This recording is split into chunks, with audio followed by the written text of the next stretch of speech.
Meet us on Facebook, Instagram, Twitter, and Google+. Hey guys, this is Phil from UnderCage.com, and this is Samsung Tizen. This is Samsung Z1, and powered by the Tizen operating system, finally introduced to the market after a long period of testing and whether we're going to launch it or not. They finally launched it to India, and now they expanded to Bangladesh. And now we got this Z1 to take a look at the new device and the operating system. All right, first it's got a receiver and front-facing camera, of course. A VGA front-facing camera and a Samsung logo. And Duos is a dual SIM phone. Menu, home, and the back key. Instead of multitasking key, they decided to put a menu key, probably because it's been a long time since the development, or because they're trying to make this a Tizen standard. We're not exactly sure about that, since this is an only Tizen device available for the market for a limited amount of market right now. On the right, we got a power key, earphone jack, volume rocker, micro USB port, all the standards, and the camera over here, and a little flash speaker, Samsung logo, and this rubberish back cover with the detachable battery cover. You can expand the device's memory with the micro SD card slot over here. The built-in, the exchangeable battery over here, available, and that's pretty much it. The back cover with the rubberish coating feels pretty nice and doesn't collect much of the scratches. This is an entry-level device. This is available for $110 around. So this is a very cheap device, so to say, and this is as big as the iPhone 5. So you can see that this is a very small device in a sense as well. The build quality seems pretty nice. It seems very solid and doesn't seem like it's going to break from a couple of drops, and that's a very good part. And it looks like, well, the usual Samsung smartphone, entry-level smartphones, or the feature phones that we've seen like 5 years ago. So that's the very basics. And the power key the home key over here, of course, unlocks your phone. And here comes the lock screen, and it slides upwards and downwards at the same time. So you can just scroll that to get yourself into the launcher. This is a default launcher, well, pretty much the only available launcher for Tizen. And for top, it's got a widgets. And from the bottom, there are actually two stacks of icons that you can put on the dock, or you can slide that up to see the full list of the apps. You can scroll left or right. The little scroller over here is a little part that I like. This is a very new feel to the scroller arena. Not a big thing.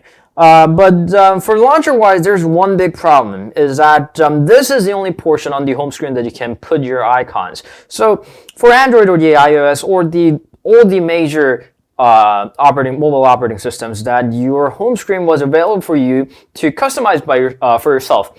There were some operating systems that you cannot put the widgets, but there were none that you cannot put the icons on the home screen. Well, Tizen is the very first one to make you not able to put your app icons on your home screen. The only thing that you can put over here are the widgets, and of course there are not much of them. Widgets over here. The ones that come with the default only into about a dozen of the widgets that does not exceed anywhere around calendar, dual clock widgets, or the weather, or the quick access to the web pages that you have added. And however, the operating system itself is pretty fluent, pretty solid. It's considering its specs, it's a dual-core processor with a 0.5 GB of RAM. It runs pretty smooth. It runs very smooth, and we did like the feels and designs of it, although there were some parts that the icons were not completely beautiful. But the device itself and the operating system itself, the basics and the colors seemed like they were already pretty built very well. And the themes are available as well. They allow you to change the color and the icon in the same times. There are sets of icons that I can't exactly call beautiful, but there are some different senses of the designs of the icons available there. All right. So and aside from the apps not being available on the home screen, another problem that I found out was that the lack of ability to add a web page as an icon over here. So you can add your web page to the favorites, but you cannot make them as an icon on the home screen. So what is the problem with that is that, all right, the Tizen is a newly built operating system. That's a no wonder, and it doesn't have much of the apps, of course. Then, if Tizen is aiming for the web apps, as they are suggesting with this little YouTube app over here, that's nothing more than an app that brings up a web page, then they should make it available for apps to be, the web pages to be available as a little icon. So I can just place them over here along with the apps. But they didn't allow me to do that. So all these things that you can do with the web pages or the web apps is the little widget over here that says quick access. So you can tap on there to get to the quick access, and that's it. And the apps over here are very limited as well. The Tizen Store first is not available anywhere else than the countries that the Tizen OS is launched at. That includes only India and Bangladesh for now. And so I ended up purchasing the access to the Indian web through the virtual private connection VPN services. So I even paid for that, and there are absolutely no apps that you will want.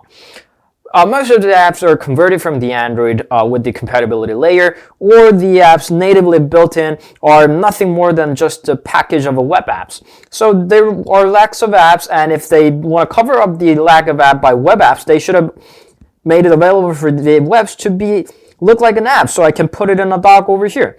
But they didn't do that. So, this is still a very early stage of the operating system, but what manufacturers do for the early stage of operating system is that they make it available for the web apps to act like an app so they can fill in the blank spaces, or the manufacturers themselves built a lot of apps. So like the Nokia did for the first few years of the Windows Phone, or the BlackBerry, or the Yola is doing for their own operating system, but Samsung is not doing it, and it doesn't seem like it's doing any good for the Tizen operating system. Sure, it seems like it's selling a lot better than they thought with the complementary Joybox and the data package in India and Bangladesh, but that's not enough for them to bring the Tizen into this market. This is a very neat little phone that does pretty much a good job, has a decent battery life, and the display is pretty good for its price range. But, smartphone counts as their operating systems, and with Tizen having a little point in the operating system arena, at least, to act like a smartphone, they should have done a lot better effort, or should have made the web apps a lot easier to use instead of giving a little quick access widget over here for you to use. There are a lot of problems with the Tizen operating system, and that's usually what most of the operating systems suffer for first few years.